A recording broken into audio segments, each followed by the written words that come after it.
E aí, pessoal, tudo bem? A gente está começando mais uma entrevista muito especial aqui neste quadro que já é coqueluche. Todo mundo já sabe que sempre tem uma entrevista muito especial com algum personagem da história do Grêmio. Mas antes de começar, você tem que se inscrever neste canal para a gente poder manter esse nível de entrevistas lá no alto. Ativa a notificação, dá teu like, teu joinha e comenta. E hoje comigo, Dr. Márcio Bolzoni, olha, um ícone da história do Grêmio. O cara estava em diversos títulos e por isso tem aqui um espaço muito especial. Muito bom dia, muito boa tarde, muito boa noite. A gente não sabe a hora que o pessoal está vendo, doutor. Por isso eu estou saudando o senhor assim, tudo bem? Tudo bem, Duda? Prazer estar, participando desse teu programa, que já assisti algumas entrevistas, acho muito legal. Estou contigo aí, estou a teu dispor para a gente conversar. A ideia é justamente a gente relembrar um pouco de tudo que o senhor passou, né, na sua história dentro do Grêmio. Recentemente o senhor até saiu, né, foi demitido, vamos falar sobre isso. Mas eu quero saber como é que o senhor entra no Grêmio, como é que começa a sua história dentro desse clube que imagino seja o clube da sua vida, algo que o senhor leva com muito amor e carinho. Deixa eu dizer, Duda, que eu fui um grande praticante de futebol. Eu fui um fanático dos maiores. Joguei futebol de campo, joguei futebol de praia, joguei futebol de salão, joguei futebol 7, joguei campeonatos de toda a natureza. Então, sempre fui um fanático e sempre acompanhei muito futebol, embora não fosse um grande frequentador de estádio. E por participar tanto de futebol, eu fui conhecendo muita gente que dirigiu clubes de futebol. Cheguei a jogar num time de várzea que era presidido pelos irmãos Záquia. Então, mesmo no internacional, tive muitos amigos. E entre essas pessoas que me conheceram do futebol, um deles foi um médico ortopedista que trabalhava no Grêmio, Celso Jacobos. Uma pessoa encantadora, maravilhosa. Não há quem o tenha conhecido que não faça elogios a Celso Jacobos, um ortopedista. E em 1993, quando o Dr. Fábio Koff assume a presidência do Grêmio, convida o Cacalo para ser o seu vice-presidente de futebol e o Cacalo convida o Dr. Celso Jacobos para ser o seu diretor médico. E um dia eu recebo a ligação do Celso Jacobos, eu, um jovem ortopedista ainda, me convidando para fazer parte do departamento médico do Grêmio. E aí eu disse, eu já tinha passado pela categoria de base, esqueci de contar esse detalhe. Em 1986, eu fui convidado pelo Dr. Marchek, que tinha sido meu instrutor, meu mestre na residência médica, para fazer parte da categoria de base, do departamento médico da categoria de base do Grêmio, e ali eu atuei por quase 4 anos. Engraçado é que justamente eu entrei na categoria de base substituindo o Celso Jacobos, então nós não trabalhamos juntos no Grêmio. O Celso saiu da categoria de base e eu entrei. Fiquei ali 4 anos e, por excesso de trabalho fora do Grêmio, eu acabei saindo. E aí ocorre esse episódio. Em 1993, início do ano, me liga o Celso Jacobos e perguntando se eu teria interesse em trabalhar no Grêmio. E eu, Duda, já cirurgião metido, eu pergunto para ele, eu, claro, quero muito, é um sonho, tal, mas eu só tenho uma pergunta para te fazer. Se houver cirurgia dos jogadores, quem vai fazer? E aí ele me disse, não, serás tu. Eu digo, então eu topo. E aí ele me disse, mas eu soube que tu é muito ocupado, que tu tem muito trabalho. Eu digo, eu largo qualquer coisa para assumir o Grêmio. E foi assim a minha entrada no Grêmio em 1993, o Grêmio recém-vindo da segunda divisão. E assim começou a minha história. É uma história bastante antiga. É uma história bastante antiga e marcante por diversos episódios durante a tua trajetória. Vários deles nós vamos lembrar aqui. E acho que um deles não é na área jurídica, na área médica, é na área, vamos dizer assim, na área do MMA. o senhor ficou muito marcado por um lance que é uma, assim, vamos dizer assim, um destempero, né, para não dizer algo mais. O que aconteceu naquele clássico episódio em que o senhor agride o juiz no meio de um jogo? Para quem não sabe, agora tá dando a foto aí do episódio, mas eu gostaria que o senhor contasse para a gente o que aconteceu. De fato, já faz bastante tempo, pode ser que a galera que viu o canal não saiba, mas esse senhor que está falando conosco bofeteou um árbitro no meio do jogo. Pelo amor de Deus, conte essa história para a gente. Deixa eu fazer um pequeno retrospecto. Eu sucedi o Cacalo, depois da gestão do Fábio Koff, entrou o Cacalo de presidente. E o Cacalo tinha sido um dirigente muito combativo dentro de campo. É preciso lembrar aos mais jovens que os dirigentes podiam ficar no banco há anos atrás. E o Cacalo era um dirigente inquieto no banco, levantava, xingava. E eu tenho um temperamento... Hoje já não mais, estou com 62 anos, já sou outra pessoa. Mas naquela época eu era muito inquieto, muito brigão. E mesmo como médico, volta e meia estava lá xingando na beira do campo e tal. Acontece que em 1997, o Cacalo, presidente, me convida para ser o diretor de futebol dele. Então, em 1997, eu ficava no banco como diretor de futebol. E nessa época eu briguei muito, eu xinguei muito, eu invadi campo. Eu invadi campo com o Evaristo de Macedo. Nós tivemos várias arbitragens polêmicas naquela época, sem VAR, né? E muitas delas eu fui para a beira do campo, fui expulso várias vezes por árbitros, porque eu estava xingando e brigando.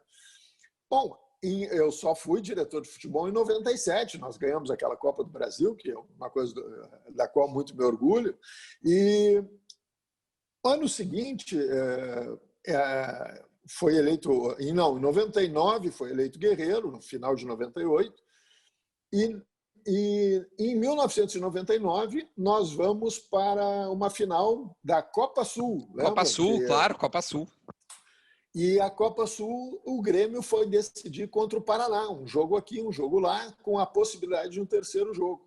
E neste segundo jogo, então, quando nós fomos lá, pensando em voltar com o título, né, o Grêmio começa mal o jogo e toma um gol, tal, e a arbitragem era de um árbitro praticamente desconhecido de Santa Catarina. E há um episódio que o jogador cai no campo e fica deitado. E o árbitro não interrompe o jogo. Nós já estávamos perdendo de 1-0, freezes. E o árbitro não interrompe. E eu fico à beira do campo preocupado com esse jogador que está caído. Tinha sido um trauma de cabeça, uma batida de cabeça que a gente não sabia qual era a gravidade. E quando eu entro em campo, já depois de um período demorado em que ele deixou a partida andar, eu fiz uma reclamação para ele, de que ele tinha demorado muito para me deixar entrar em campo. E nisso ele vem e me ofende, me xingando, dizendo me menosprezando naquele momento, né? Mas usando palavras até de baixo calão. E aí eu vou atender o jogador, que era o lateral direito, o Zé Carlos, e o Danley, que era o goleiro, começa a brigar com o árbitro, a xingar o árbitro. E eu digo, Danley, deixa esse FDP aí que tu vai acabar sendo expulso. E o árbitro ouviu isso. E quando eu estou lá atendendo o Zé Carlos, ele vem e se abaixa do meu lado e diz assim: FDP se eu fosse filho da tua mãe. Ora, para um gringo esquentado, mãe não se toca e não se fala, né? Quando ele disse isso, eu levantei e saí dando. Naquela época jovem, eu ainda podia, né? E isso virou uma baderna. Se tu mostrasse a foto aí, vocês vão ver a posição em que fica o árbitro. Mas Exatamente. Ele tá do avesso, doutor. Ele tá com as pernas para cima. Aquilo foi um episódio de MMA mesmo. Hoje a gente olhando parece. E olha que eu nunca lutei nada na minha vida. Mas o senhor chegou a mais acertar o senhor chegou a acertar o juiz, pegou o soco mesmo, e as consequências quais foram? Olha, o soco pegou. O que não pegou foi um chute que eu ia dar, que eu acho que poderia ter tido consequências graves, mas também porque voaram 3 brigadianos e 3 policiais militares lá do Paraná em cima de mim. Eu acabei estirado no campo com 3 ou 4 brigadianos. Eu me lembro que era um dia, era frio, os brigadianos estavam de jaqueta de couro, eu só tinha 3, 4 homens anões atirados em cima de mim no campo. Aquilo terminou, eu tive que fazer uma ocorrência policial ali no estádio mesmo. Acabei vendo o segundo tempo num camarote cercado de policiais. Terminou o jogo, fui conduzido para uma delegacia para registrar uma ocorrência. Foi uma novela. Mas o principal disso, que foi uma coisa que me magoou muito na época, foi que o Grêmio perdeu esse jogo e aí estava todo mundo de cabeça inchada. Tinham ido todo mundo lá para comemorar o campeonato. E eu fui muito maltratado naquele dia, inclusive pela direção do Grêmio, que me isolou, à exceção de 2 pessoas que foram assim extremamente cavalheiras e educadas, que foi o Vicente Martins, e o nosso, uma pessoa que nem ele sabe que eu tenho muita consideração por ele, o atual presidente da Fiergs, que é eu não me lembro o nome dele agora, ele era na época conselheiro do Grêmio e fez questão de me acompanhar na delegacia. Foi uma pessoa que eu nunca esqueço esse gesto dele. Mas isso terminou não teve nenhuma Gilberto evolução. Petri. Gilberto Petri, essa pessoa maravilhosa, isso mesmo. E depois eu fui, Duda, encontrar o pessoal que estava numa churrascaria quando terminou os registros de ocorrência. Me isolaram como se eu tivesse o coronavírus, entendeu?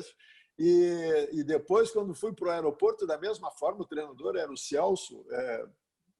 Parecia que eu tinha sido culpado da derrota, só que o Grêmio já estava perdendo e a minha expulsão não mudou nada em campo. Bom, mas aí eu vim para cá e o Guerreiro me deixou.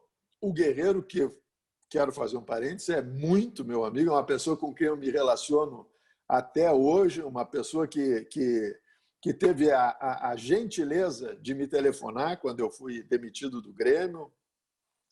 Mas, na época, o Guerreiro me deu um gancho, porque houve muita pressão da imprensa para que eu fosse punido. Mas tudo tem 2 lados, né? Enquanto a imprensa me tratava como se eu fosse um marginal que tivesse brigado naquela época, a torcida do Grêmio adorou o fato. E eu passei, durante alguns anos, sendo ovacionado toda vez que eu entrava no Estádio Olímpico. E aquilo me deixava um sentimento dúbio, porque ao mesmo tempo que eu não queria me lembrar mais daquilo, a torcida, cada vez que era Bolsoni. Era muito engraçado até. Cara, que história, velho. Mas a suspensão em si foi dada pelo próprio Grêmio, né? No caso, o presidente Guerreiro da época, ou por alguma entidade, seja federação, confederação, etc. Deixa eu te contar. Eu fui levado para um julgamento lá na CBF. E, de novo, Antônio Vicente Martins foi me defender. Ele era do jurídico do Grêmio. E este árbitro já tinha uma outra ocorrência de agressão física a um treinador lá no Campeonato Catarinense. O Vicente mostrou isso no julgamento e após o meu relato, passo a passo, fato a fato, frase a frase, para eram 7 juízes, pasme, eu tomei... 3 chegaram a me absolver. E a minha punição final ficou em 40 dias. Isso causou uma indignação na imprensa aqui, que eu tinha tomado só... Os caras queriam a minha banição do esporte e tal, blá, blá, blá. Eu tomei 40 dias. Aí houve o presidente do tribunal, naquela época, precisou fazer um novo julgamento, e esse novo julgamento me deu uma punição de 100 dias. Mas o Guerreiro me deixou 1 ano sem trabalhar em campo. Em campo, óbvio. Nos bastidores, o senhor seguia tratando, Sim, operando, etc. e tal. Tudo Olha, normal, que história, tudo vou te dizer, que história, doutor. Eu te confesso, eu não conhecia assim com riqueza de detalhes. Mas o senhor colocou que trabalhasse também no futebol. E pesquisando, a gente, né, já sabendo também, o senhor foi o primeiro executivo remunerado, é isso, né? O diretor de futebol remunerado, dá para dizer assim. Como é que era a nomenclatura da época? Como é que foi? Era isso, né? Era, até porque não existia esse cargo na época. Eu fui... Quando o Cacalo me convidou, eu tinha 39 anos. E o Cacalo... E eu disse, Cacalo, eu não posso ser dirigente de futebol não remunerado. Eu vivo do meu trabalho, eu preciso estar trabalhando para pagar minhas contas, né? E teria o maior prazer, adoro estar envolvido em futebol, sempre acompanhei muito futebol e gosto de estar informado sobre futebol. E eu disse, mas eu não posso trabalhar sem salário. Se tu quiseres me pagar um salário para eu ocupar esse cargo como tem que ser, nós podemos conversar. Eu me lembro que esse convite veio, eu estava passando o final de ano na Praia do Rosa. E naquela época, sem celular, sem nada, o Cacalo mandou um emissário para falar comigo na Praia do Rosa para me convidar. E aí eu tive que ir para a pousada, esperar um telefonema do Cacalo. Olha como eram as coisas há pouco mais de 20 anos, né? 23 anos atrás. E foi assim. Aí o Cacalo me fez uma oferta de salário e eu topei. Então, oficialmente, eu fui o primeiro diretor de futebol remunerado que se tem notícia, até no Brasil. Eu acho que não me lembro de um outro clube que já tivesse um diretor, porque esse cargo era um cargo político, era um cargo que não previa remuneração, né? O Cacalo, inclusive, teve que consultar os ex-presidentes para tomar essa decisão, para saber se não infringia nenhuma regra do Estatuto do Grêmio. E, com isso, eu fui o primeiro diretor de futebol remunerado, aí, provavelmente, no Brasil. E foi um ano bom, foi um ano que nós ganhamos a Copa do Brasil, em 97, foi muito legal. Bom, ganhou a Copa do Brasil, era um momento de transição, dá para dizer assim, né? Já fiz uma entrevista com o Cacalo, ele me contou muito da sua gestão em relação a quando ele era vice de futebol e com presidência, e ele disse que era viciado, e ele ainda é, né? Por centroavantes. E ele devia te mandar ir atrás de centroavantes. Eu quero saber quem é que tu contratou poxa, que tu julga acertei, que tu julga errei, fiz, né? Errei. Não devia ter contratado. Bom, isso valeria algumas horas de programa, viu? Mas eu vou tentar ser sucinto. Primeiro, volto a dizer, não havia internet, nós não tínhamos nada dos recursos que existem hoje. Quer dizer, não se acompanhava futebol do exterior, não se tinha vídeos de todas as partidas de futebol onde as pessoas estavam atuando. E o Grêmio vinha de um Grêmio vitorioso, o Grêmio havia sido campeão de Copa do Brasil, campeão de Libertadores, campeão brasileiro. E então nós estávamos pegando... e um time que se desfez, que começou a vender as suas principais peças justamente nessa transição, 96, 97. Entre os que saíram estava o Jardel. Então eu assumi sem centroavante.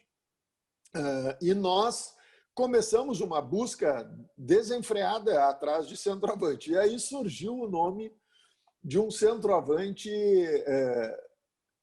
que estava jogando no exterior, que tinha saído do Santa Cruz direto para o exterior com 16, 17 anos. O Maurício Pantera. E aí, eu nunca tinha visto jogar, não sabia nada. O Evaristo era o nosso treinador. Maurício Pantera, né? Só deu um pequeno corte ali, doutor. Isso, é Maurício isso, Pantera. Maurício Tá. Pantera. E aí ele jogava num time da Espanha, em Compostela. No Compostela, eu lembro desse jogador.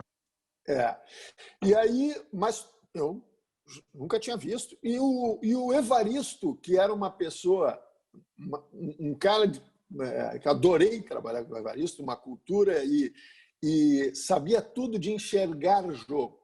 O Evaristo talvez tenha sido o treinador que eu conheci, que eu estava fazendo uma lista aqui de quantos treinadores passaram por mim, foram quase 30. Viu?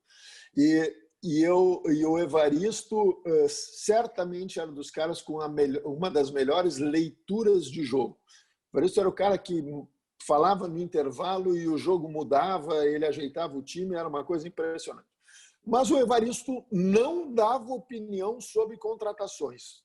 Ele tinha por princípio, ele dizia, doutor, eu não indico e se o senhor quiser, o que vocês trouxerem, eu vou trabalhar com. Bom, mas aí, nesse jogador, ele se dispôs como ele tinha passado pelo Santa Cruz, ele resolveu buscar informações. E o treinador que tinha trabalhado com o Maurício tinha sido o Abel Braga. E o Evaristo liga para o Abel e pergunta, e o Abel descontrata de olhos fechados. Era um jogador promissor aqui, faz 2 anos que eu não vejo jogar, mas quando saiu daqui era uma promessa. Tá? Nós fomos e buscamos e trouxemos o Maurício, sem eu nunca ter visto tocar na bola. O Maurício estreia no jogo lá no Paraguai pela Libertadores e faz 2 gols. Parecia que ia ser o cara. E foi um engano, né? Gosto de lembrar que esses enganos, para tu ter uma ideia, o Maurício veio ganhando 1/5 do que ganhava o Arce no ano anterior. Quer dizer, nós não estávamos fazendo nenhuma contratação estratosférica, não veio para ser o craque do time, não era um gasto que... Era um jogador com salário comum, um salário normal dentro do plantel. Essa foi uma dos enganos. Outro, ainda nessa busca, aparece o Chico Spina, que tinha sido jogador do Inter e que nessa época estava empresariando alguns jogadores, tentando. E o Chico jogou futebol na praia comigo, foi meu companheiro de futebol de várzea. E o Chico veio falar comigo e disse, eu tenho para te oferecer o goleador do campeonato catarinense. Eu digo, quem é? Chico, me arruma um vídeo desse jogador. Não posso contratar um cara que eu nunca vi. E o Chico me enrolou e não me trouxe o vídeo. E nós, no desespero, tinha que inscrever para a Libertadores e estava chegando a hora, contratamos Marcos Paulo. Marcos Paulo, me lembro, cara. Quando chega o Marcos Paulo, eu já era magro, eu tenho 1,90 m e eu já era seco nessa época. O Marcos Paulo era metade do meu físico. Quando eu apresentei o Marcos Paulo para o Evaristo olhou e disse assim, doutor, primeiro nós vamos ter que dar uma comida para esse rapaz. Foi fantástico. E o Jacaré? Deixa eu só terminar. Marcos Paulo entrou na partida final de 97 contra o Flamengo no Maracanã e Sim. foi um dos jogadores que atuou na nossa conquista da Copa do Brasil de 97. O Jacaré, eu não tenho participação, isso é um folclore. O Jacaré não foi na minha gestão. Mas é um jogador que o Grêmio rouba do Inter, não é? Que tinha uma disputa entre... mas isso eu não tenho. Isso já foi na gestão do Guerreiro, não é. Depois, para terminar, dos jogadores que eu contratei, que eu acho que deram certo, embora não se tenha tido grande... Eu contratei o Guilherme, o centroavante Guilherme, que foi um centroavante que depois foi para a seleção brasileira. Não, o Kaká disse que foi melhor jogador que ele, na gestão. Assim, ele rasgou elogios ao Guilherme, era um senhor centroavante. Nós fizemos 3 contratações de peso naquele ano, porque o primeiro semestre a gente viu que os jogadores que nós tínhamos ficado seriam insuficientes. E nós fizemos 3 investimentos de peso, que foi tinha o Beto Meia, que estava jogando no Napoli, e nós trouxemos o Sérgio Manuel e trouxemos o Guilherme, 3 jogadores de nível de seleção brasileira. No entanto, o time não encaixou. E o segundo semestre foi um desastre. E aí é que a gente aprende, viu, que às vezes fazer um time da liga, né, não é muito simples. Nós tivemos que trocar o treinador contra a minha vontade absoluta, o Cacalo sabe disso. Cacalo foi o Cacalo que depois que nós perdemos um jogo para a Portuguesa lá em São Paulo, nós demos uma arrancada muito ruim no Brasileiro. E o Cacalo se assustou, a entourage do Cacalo foi no Cacalo, e o Cacalo me chama em São Paulo e me diz: temos que demitir o Evaristo. Eu digo: não é possível, nós não vamos demitir. Nós tínhamos vendido 5, 6 jogadores e eu digo: a culpa não passa pelo Evaristo. Mas houve eu não fui ouvido e acabamos demitindo o Evaristo, e aí houve a contratação do Hélio dos Anjos. E aí tem o Grenal de 5-2, aí sai ele. Bom, também não foi uma opção minha, apesar de ser diretor de futebol. E aí vem aquela coisa, que tu és diretor de futebol, quando tu é diretor de futebol remunerado, o teu poder vai até um certo ponto, porque tu é empregado. Tu continua sendo um empregado.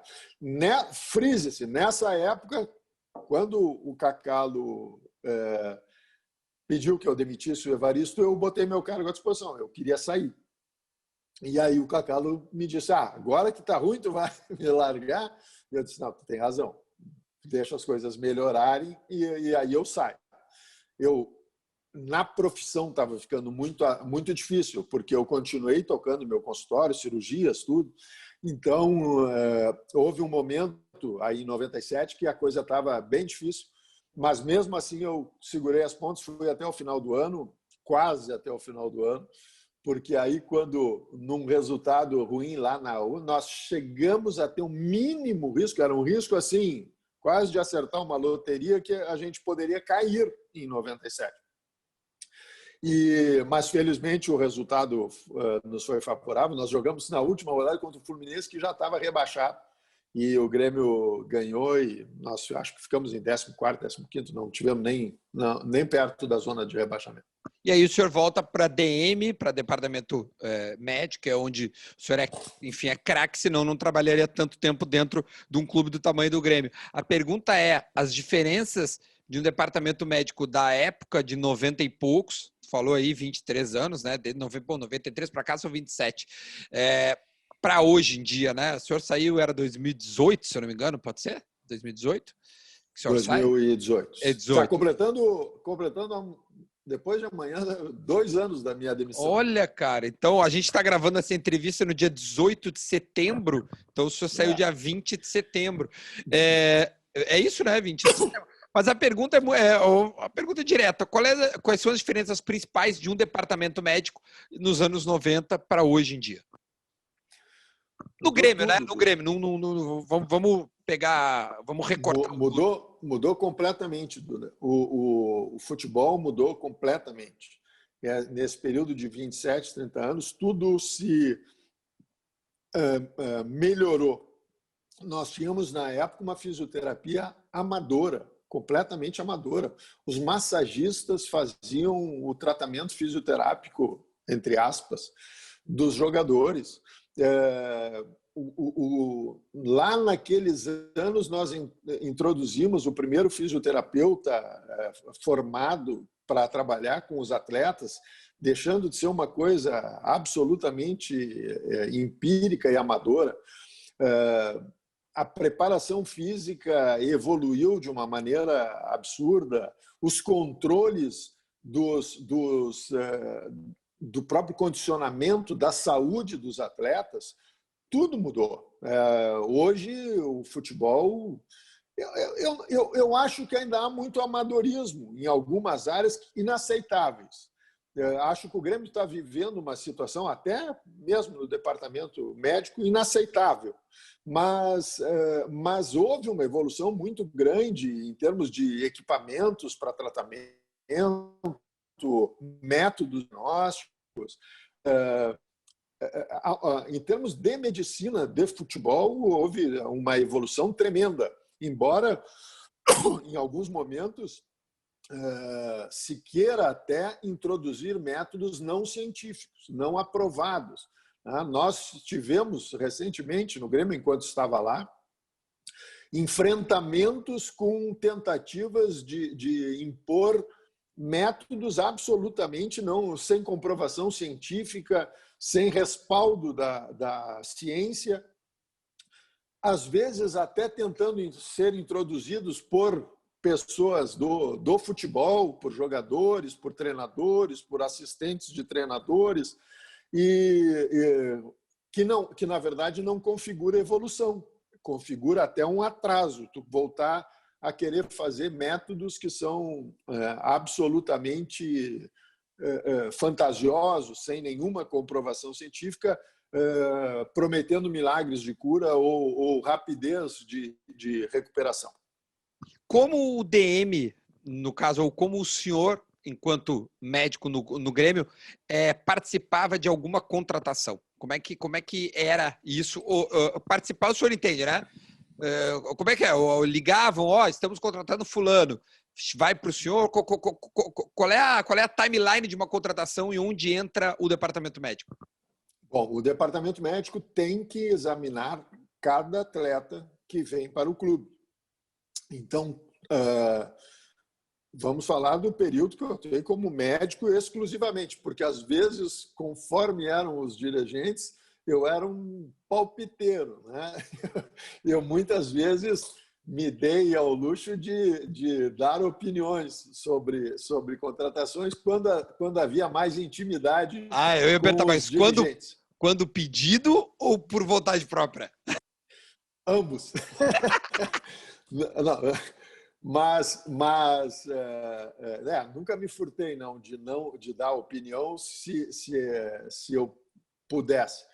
Mas no oficial, como é que isso funciona? O Grêmio, quando está interessado num atleta ou faz contato, a primeira etapa é o exame médico. Então, já ocorreu de nós termos que ir ao encontro do jogador para fazer o exame aonde ele está, para não criar uma situação de constrangimento de o jogador chegar e ser reprovado no exame, ou já ser anunciado, ou a imprensa saber que o cara está chegando e daqui a um pouco o departamento médico se vê obrigado a vetar a contratação. Então, o primeiro passo do jogador contratado é o exame médico, que se acompanha de exames que nós chamamos subsidiários, né? Exames de imagem, exames cardíacos, coisas que nos dão a possibilidade de autorizar a contratação. Até falando do Guilherme, tem um episódio muito interessante. O Guilherme, quando foi contratado, tinha um sopro cardíaco. E eu era diretor, eu não estava atuando como médico. E quando ele passa pelo exame médico, o departamento detectou que o Guilherme tinha um sopro cardíaco e mandou num especialista em Porto Alegre. E o especialista disse, olha, esse jogador não pode jogar, esse jogador tem que ser operado. E deu aquela situação, eu fui falar com o Guilherme, digo, olha, Guilherme, o Guilherme chegou para mim e disse, doutor, eu tenho esse sopro, eu sei que eu tenho esse sopro desde menino. E eu sou acompanhado por um cardiologista de São Paulo desde essa época e nunca me proibiu de jogar. Se sair na imprensa uma linha sobre isso, eu processo o Grêmio. Olha a saia justa que o cara me botou. Aí eu digo, bom, mas para isso, se tu tens um cara que te acompanha e ele está te atestando que tu pode jogar, deixa eu falar com esse cara. E aí ele me deu o nome, me lembro até hoje o nome do Dr. Nabil Goraieb, que na época era nada mais nada menos que o presidente da Sociedade Brasileira de Cardiologia. Aí eu liguei para o Nabil Goraieb e ele me disse, não, Bolzoni, eu acompanho o Guilherme todo esse tempo, né, o Guilherme pode jogar, não tem nenhum problema. E assim o Guilherme foi contratado. Quer dizer, há algumas vezes situações que tu ficas de sair junto. Deu uma leve trancadinha, mas já voltou, né? O senhor está me ouvindo. Eu entrevistei o Marcelo Oliveira esses tempos e ele me disse que colocou na cláusula, no seu primeiro contrato com o Grêmio, depois tirou-se a cláusula, que se ele tivesse qualquer problema no joelho, que ele teve um problema em 2009, ele não receberia nenhum real do Grêmio, caso, obviamente, a sua lesão o atrapalhasse. Ele foi o jogador que mais jogou junto com o Douglas, segundo ele, naquele ano. E o Grêmio, ao renovar, tira essa cláusula. Para tu ver como é difícil isso, Duda. Vou contar esse episódio. O Felipe do Canto examina o Marcelo, quando ele chega para ser contratado, e me liga e diz: bah, Márcio, o cara tem um joelho horroroso. Ele foi operado do ligamento e o joelho dele não estica bem, não dobra todo. Eu disse: vem cá, Felipe, mas eu acompanho, como eu te disse, eu acompanhava muito futebol. O Marcelo jogou toda essa temporada passada. Ele disse: mas o joelho e tal, não sei o quê, eu quero que tu examine antes da gente autorizar. E aí eu fui ver os exames do Marcelo, fui examinar o Marcelo junto com o Felipe, e nós, realmente, do ponto de vista médico, era um joelho preocupante. E aí foi feita essa cláusula, porque o Marcelo, que é uma pessoa maravilhosa, vocês não sabem o mal que me faz quando a torcida se manifesta contra o Marcelo Oliveira. É uma pessoa maravilhosa, é uma das pessoas que eu sinto saudade nesse período que eu estou fora do Grêmio. Depois eu vou me permitir fazer uma brincadeira sobre o Jeromel. Tu entrevistaste aí, eu ouvi o programa outro dia e até quero comentar uma brincadeira do Jeromel. Então, o Marcelo Oliveira teve isso. Às vezes é difícil no exame tu prever o comportamento do jogador. Já tivemos outras situações em que o jogador estava praticamente acertado já, o diretor, o empresário, está contratado, chegou lá para examinar e tu olha, peraí, de quanto tempo é o contrato que estão fazendo esse jogador? É de 2, 3 anos. Não dá. Não faz, é bobagem. O exame médico admissional no futebol, ele é uma situação de risco, porque o médico, tu imagina a nossa responsabilidade quando nós dizemos que um jogador não pode exercer sua profissão. Nós tivemos vários no Grêmio, nós vetamos muitas contratações e esse peso cai sobre nós, porque se o jogador resolver que vai te processar porque tu podes ter te enganado, é um risco. Felizmente, isso nunca aconteceu. Outra coisa, tem um jogador que é o Gabriel, que toda vez que se fala, se dão muitas versões. Queria entender, acho que o senhor estava no departamento médico à época, o que de fato aconteceu com o Gabriel, que é um jogador que veio da Lajadense, teve seu joelho operado e acabou não jogando mais futebol, não conseguiu mais praticar a sua profissão. O que de fato acontece com esse jogador? Deixa eu te agradecer muito essa oportunidade, porque nada me incomoda mais do que atribuírem a mim a cirurgia desse jogador. Então, vou começar com uma frase: não fui eu que operei o Gabriel. Vou repetir. Tu tens muitos espectadores, eu sei que esse teu programa tem atingido uma grande...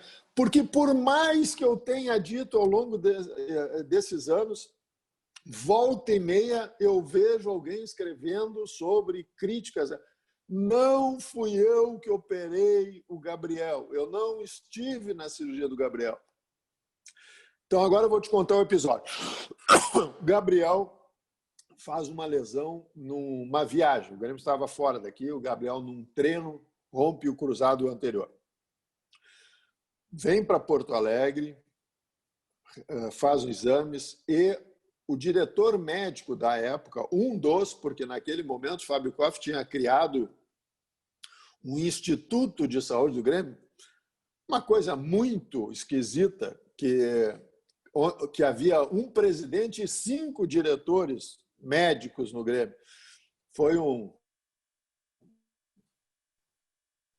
situação que acho que num lugar nenhum. Mas o Grêmio, então, passou 1 ou 2 anos com essa situação. E um desses dirigentes operou o Gabriel.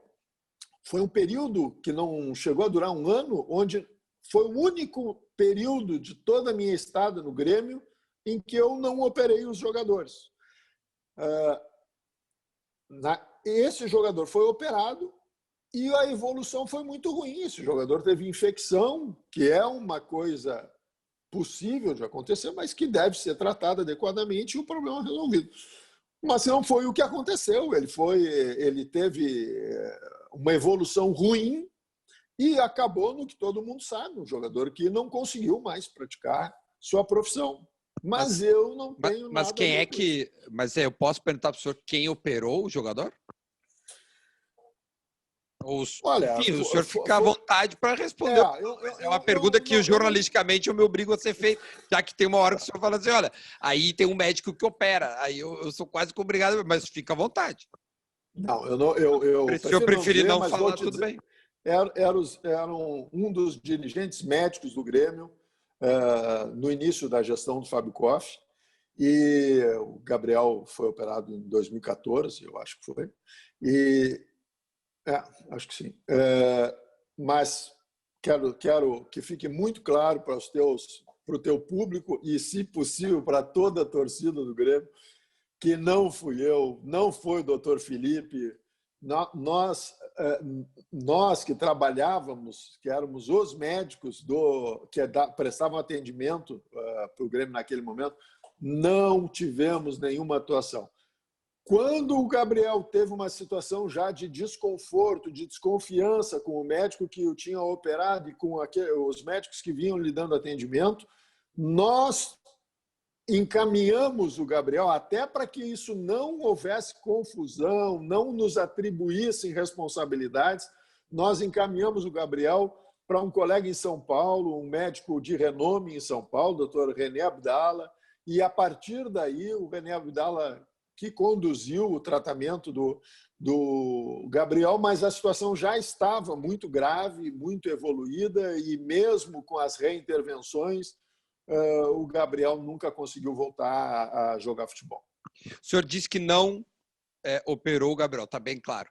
Me dá a lista dos jogadores que o senhor operou, se é que o senhor pode falar, eu não sei se eticamente isso é permitido no futebol, mas o senhor, assim, de cabeça, me dá bem, vai, tipo assim, ó, vai, sabe, nomes, Foi tanta gente, e eu posso aqui porque nunca houve segredo, né? Porque o futebol, quase que não existe segredo no futebol, né? Tudo se sabe. Mas eu vou me restringir aos últimos anos. Nos nossos anos vitoriosos, eu vou te dar uma equipe. A equipe que foi campeã da Libertadores da América. Ótimo. Pô, quem é que foi operado ali, que foi campeão e foi operado? Vamos lá. Edilson, Jeromel, Arthur, Maicon, Jael, Ramiro,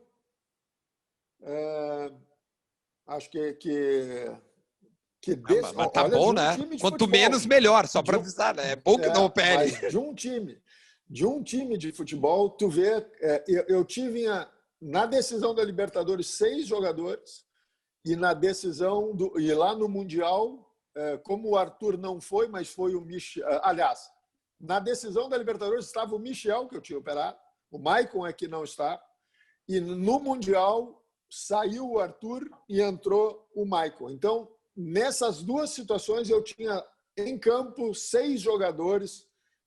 Tu imagina, de um grupo de 13 que entraram em campo, 6 tinham sido operados por mim. Mas ao longo da história, nem sei te dizer, o primeiro foi... Eu tenho uns episódios interessantes. Meu primeiro jogo como médico do profissional do Grêmio foi um amistoso do Grêmio em Capão da Canoa. Olha como as coisas evoluíram. O Grêmio começava a temporada e o Grêmio fazia um jogo contra um time amador de Capão da Canoa. O Capão da Canoa Futebol Clube. Claro, ali na Paraguaçu tem o estádio. Isso mesmo, foi lá o jogo. Em pleno verão, esse foi o primeiro jogo que eu trabalhei no time profissional do Grêmio.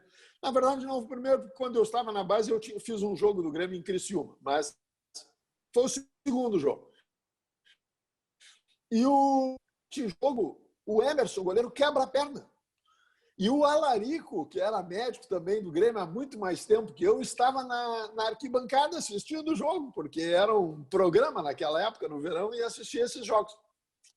E quando eu fui atender, eu nervoso, era meu primeiro jogo, né? O Alarico chega perto de mim, desceu da arquibancada, foi lá me dar um apoio moral, e eu digo, Alarico, eu acho que ele quebrou a perna. O Alarico me olhou e disse, não é possível. Eu estou trabalhando futebol há mais de 10 anos, nunca vi ninguém quebrar a perna. Tu no primeiro jogo vai ter um cara que quebrou a perna. E foi, o Emerson quebrou a perna numa jogada na divisão com o jogador do adversário e da minha estreia eu tive uma fratura de tíbia. Eu lembro desse Mas o jogador. primeiro jogador que eu operei, eu acho que foi o Carlinhos. Foi uma lesão grave num Grenal, e que o Carlinhos era um ponta-direita, muito rápido, fez uma lesão bem grave de joelho, acho que foi o primeiro jogador do profissional que eu operei.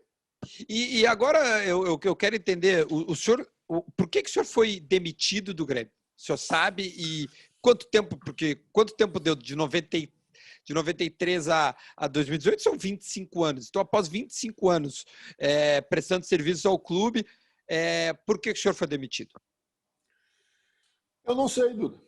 Se tu me perguntares, como estás me perguntando, eu não sei essa resposta.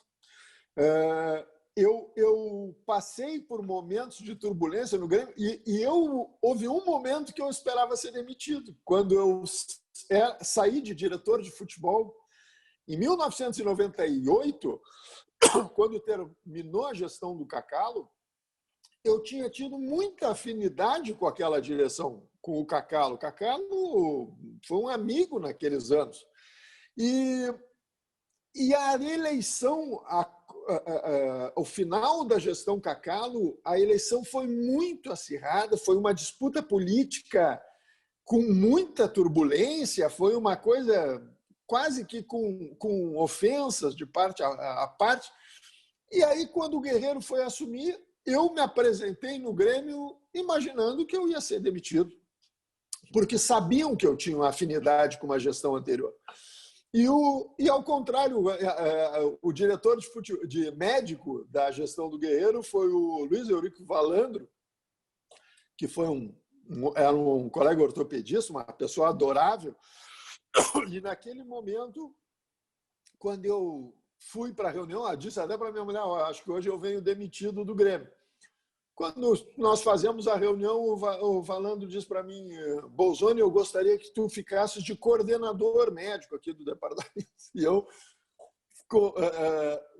fiquei muito satisfeito, porque estava assumindo uma gestão que era oposição ao grupo que tinha me colocado lá. E quero te dizer que, então, em todas as trocas de presidente, eu nunca tive qualquer tipo de problema. Passei por vários diretores médicos maravilhosos, José Arthur Michelberg, Valandro, Marchek, pessoas que tiveram... Saul Berchevski, não? Doutor Saul, recentemente, acho que não sei se ele era o coordenador. Foi meu diretor, mas com o Saul as coisas nunca foram assim muito amistosas. Mas a verdade é que nós nunca tivemos problemas. Eu nunca tive nunca fui chamado para uma conversa com o presidente, com o diretor, nunca recebi uma crítica sobre a atuação. Aliás, nem eu, nem os colegas que trabalhavam comigo. E a minha demissão ocorreu, tu imagina, nós tínhamos sido campeão de Copa do Brasil, campeão de uma Libertadores depois de 16 anos, estávamos num momento muito bom com o Grêmio.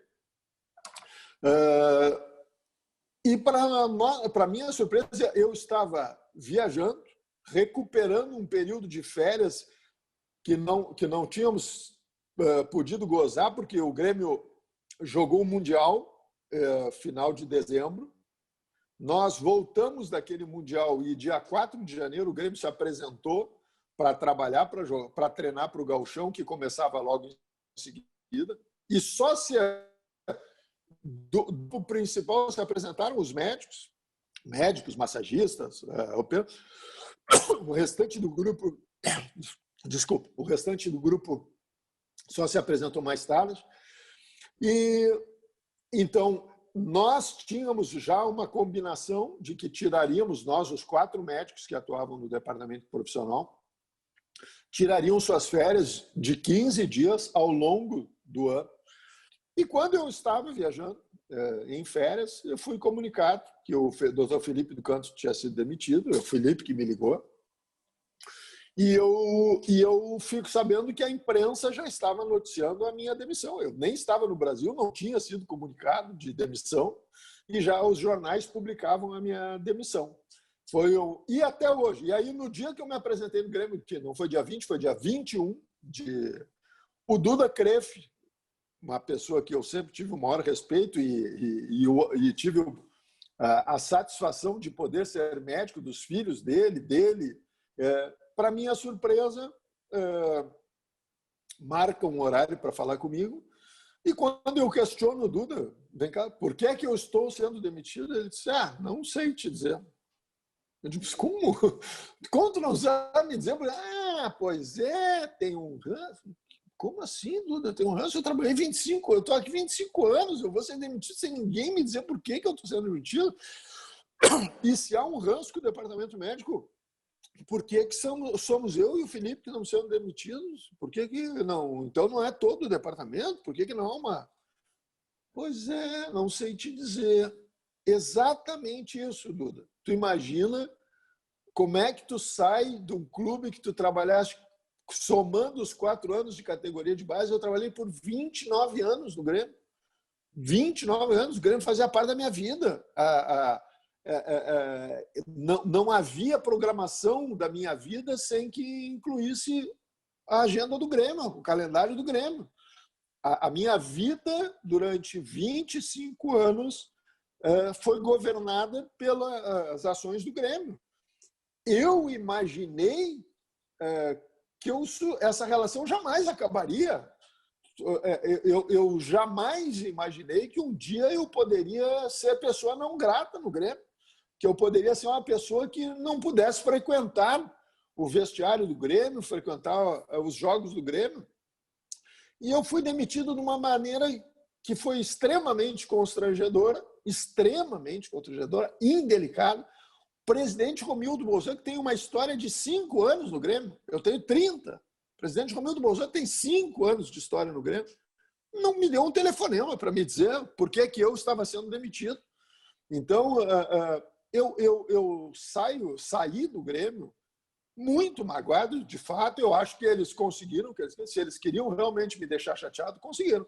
Eu saí do Grêmio muito chateado. Foi uma coisa que me fez muito mal, embora não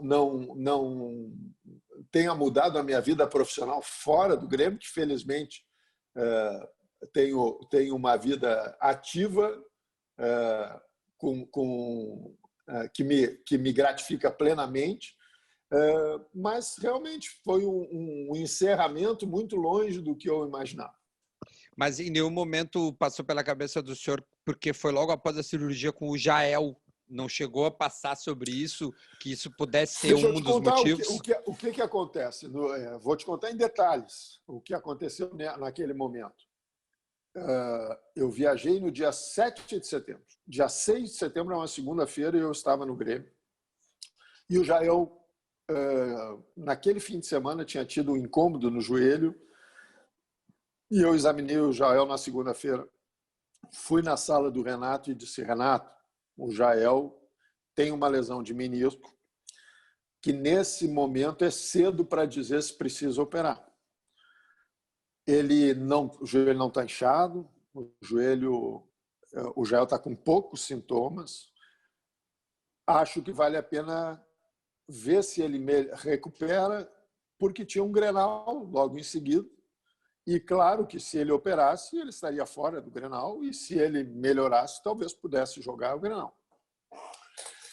Só que eu viajei no outro dia, mas o departamento médico do Grêmio tinha mais 3 médicos, e entre eles o Felipe do Canto, um médico que trabalha comigo aqui na América, nós operamos juntos, um médico com toda a capacidade de resolver esse assunto caso fosse necessário. E foi isso que aconteceu. Na quinta-feira, eu já viajando, converso com o Felipe, e o Felipe me diz, Márcio, o Jael está sentindo dor, vamos ter que operar. Quinta-feira, eu viajei terça. Quinta-feira, o Felipe tomou a decisão de que o Jael seria operado. O Grêmio foi para o Grenal naquele final de semana e perde o Grenal no Beira-Rio. Independente deste resultado, a cirurgia do Jael estava marcada para segunda-feira e o Jael foi operado pelo Felipe do Canto e por outro colega nosso aqui da clínica, no Hospital Moinhos de Vento. Cirurgia que evoluiu muito bem, a ponto de, 12 dias depois, o Jael estava treinando e à disposição do Renato. Jogou 20 dias depois da cirurgia. Portanto, atribuir ao caso Jael a nossa demissão é arrumar uma desculpa. Certamente não foi aí. Eu, na época, quando cheguei e fui entrevistado para me manifestar, atribuí, e é a única coisa que eu posso atribuir, e que isso depois veio se repetindo ao longo desses 2 anos, acharam uma notícia, um fato novo para desculpar a derrota do Grenal. Entendeu? Eu tenho convicção, porque não houve nenhum fato. Quiseram dizer que eu tinha saído sem avisar das minhas férias. O maior gremista que eu conheci na minha vida se chamava Antônio Carlos Verardi. Uma pessoa que, desde o primeiro momento que eu entrei no Grêmio, eu tive respeito absoluto e admiração por sua conduta, mas eu chegava a achar exagerada a paixão do Verardi pelo Grêmio. O Verardi abriu mão da sua vida familiar, pessoal, em função do Grêmio, e sempre com aquela elegância. E todas as nossas comunicações do nosso funcionamento dentro do Grêmio passavam pelo Verardi. Como eu te disse, como nós não tínhamos gozado as férias, eu avisei o seu Verardi com muita antecedência. Seu Verardi, dia tal ao dia tal eu estarei fora, recuperando aquelas férias não gozadas. Tudo certo, tudo certo, tudo certo. Na véspera da viagem, seu Verardi, amanhã é o dia que eu saio, não se esqueça. Então, qualquer alusão ao fato de que as minhas férias, a minha viagem não teria sido comemorada, é mentira, é desculpa, é querer achar alguma coisa. Então, te respondendo, Duda, a tua pergunta inicial, eu não sei, de fato, até hoje. Porque se tu me dissesse assim, tu tinha problema com o Renato? Não. O Renato estava na sua terceira passagem pelo Grêmio. Era o mesmo departamento médico que trabalhou com o Renato nas 2 vezes anteriores. O Renato é uma pessoa difícil? Sim, é uma pessoa difícil, mas nós não tivemos nunca um atrito, uma discussão, mesmo no episódio Jael. Eu fui direto na sala do Renato expor a situação do Jael. Nunca tive nenhum problema de relacionamento, respeito. Eu não sou amigo íntimo do Renato, eu não vou a festas, não vou, não, certamente não. Aliás, a minha relação sempre foi profissional com todos dentro do Grêmio. Eu jamais estive numa festa que não fosse de casamento de um ou de outro, mas com jogadores, com nada. Nós sempre tivemos um respeito e um distanciamento adequado ao meu modo de ver. Doutor, que história. Bom, é uma pena que né, o senhor saiu do jeito que saiu, tentamos explicar, mas o que fica são esses bons momentos que a gente conseguiu contar ao longo desta 1 hora que nós estamos aqui conversando. Espero que o senhor tenha gostado. Eu adorei, eu estava ansioso por este momento, então muito obrigado pelo esse tempo, viu? Foi agradabilíssimo. Eu eu vou até dar muito mais isso para contar. Eu ia te contar uma do Jeromel, que é muito interessante. É outra pessoa maravilhosa que o Grêmio conquistou e que certamente ficará no Grêmio muito tempo, mas eu tenho um episódio para te contar do Jeromel. O Jeromel, ao final, não me lembro, do primeiro ano, o segundo ano que ele estava no Grêmio, o Jeromel vinha com um problema de ombro. Quando tu perguntas aos jogadores que eu operei, o Jeromel é um dos jogadores que eu operei. E o Jeromel, e sai nos jornais que o clube do Jeromel está chamando ele de volta na Espanha, que terminou o empréstimo, não sei o quê. O clube começa a anunciar que o Jeromel vai ser chamado para... E o Grêmio já não ambicionava mais nada no Campeonato Brasileiro, e o Jeromel entra na minha sala e diz: doutor, podemos marcar a cirurgia do meu ombro? E eu disse: ué, Jeromel, tá saindo no jornal aí que o teu time tá te chamando lá, como é que vai te operar? Ele olhou para mim e disse: doutor, eu não vou embora do Grêmio, eu gosto do Grêmio, a minha mulher gosta de Porto Alegre e não há o que me faça sair aqui do Grêmio. O senhor pode marcar a cirurgia que eu vou ficar no Grêmio. Então, tu vê, essas pessoas que são especiais não são especiais à toa, né? Isso está no caráter delas. O Jeromel estava decidido que ele ia ficar no Grêmio e ficou. E ficou e se tornou, para mim, um dos maiores zagueiros, se não, olha, acho que ele e o Deleon... Se não o maior. Nós não vimos o Ayrton jogar, exato, né? Eu não vi o Ayrton jogar. Então, pena. A gente não pode falar de Ayrton. O Grêmio teve grandes zagueiros, Adilson, Rivarola, outros caras que foram especiais, né? A Anchieta eu vi jogar, mas acho que, igual o Jeromel, realmente concordo, acho que não vi. Concordo. Mauro Galvão também. Bom, é muita gente boa, mas o Jeromel é especial. Doutor, muito obrigado. Avisar essa galera antes de desligar para se inscrever aqui, ó, dar o like para esse vídeo ficar relevante e comentar. Doutor, muito obrigado. Que o senhor tenha saúde, paz e tamo junto. Agradecer mais uma vez, tá bom? Muito obrigado pela oportunidade, Duda. Tô aí.